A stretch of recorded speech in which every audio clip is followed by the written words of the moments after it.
السلام عليكم ورحمة الله. موجات قوية وأعاصير وأمطار غزيرة على الجزائر في الأيام القادمة. سنتعرف في هذا الفيديو على السبب وكل التفاصيل، ولكن عزيزي المتابع تلمس لك هذا الفيديو ما تنساش انك تشرفنا وتشترك معنا في هذه القناة ولايك علشان الفيديو ده نشر بالعدد من الناس، واذكر الله وصلى على النبي. ويلا بينا ندخل في الموضوع على طول لنستمع معا بالفيديو من الخبيرة الجوية هوارية بن رقطة. ولكن نظرا لتحييد النماذج الرقميه، نظرا لتغير الطقس، لا يجب نتبعوا التغيرات ونتبعوا النشرات الجويه. اذا بالفعل فيما يخص التراجع في درجه الحراره القصوى على المناطق الغربيه ان شاء الله راح يكون ابتداء من يوم الثلاثاء. يوم الثلاثاء راح يكون تراجع المناطق الغربيه نظرا كما ذكرتي لتساقطات مطريه تكون على شكل زخات راعده قد تشهدها المناطق الغربيه باذن الله خلال صبيحه يوم الثلاثاء. بالنسبه المناطق الوسطى والشرقيه للوطن تبقى دائما، خاصه الشرقيه، تبقى دائما درجه الحراره مرتفعه حتى يوم الاربعاء.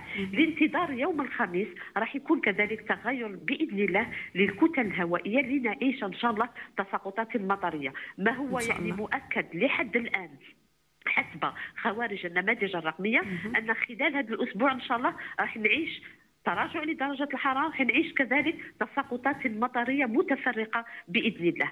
بدون أن ننسى إذا سمحتي لي الأخت هنا أن هناك نشاط راعد معتبر متواجد على منطقة الجنوب الغربي للوطن، خاصة على منطقة تندوف، منطقة بني عباس ومنطقة بشار. راح تشهد تساقطات مطرية معتبرة تكون على شكل زخات، نحن متواجدين تحت التأثير أو تحت التنبيه من الدرجة الأولى باللون الأصفر. راح إن شاء الله خلال الساعات القليلة القادمة راح يتحول إلى مستوى ثاني إلى اللون البرتقالي على هذه المناطق بإذن الله، فيما يخص التساقط المطري اللي يكون على شكل رعود باذن الله. يكون يوم الثلاثاء ابتداء من اليوم. ابتداء من اليوم نعم راح نغيروا في التنبيه الاصفر ويتوجه الى تنبيه من الدرجه الثانيه باذن الله فيما يخص الامطار.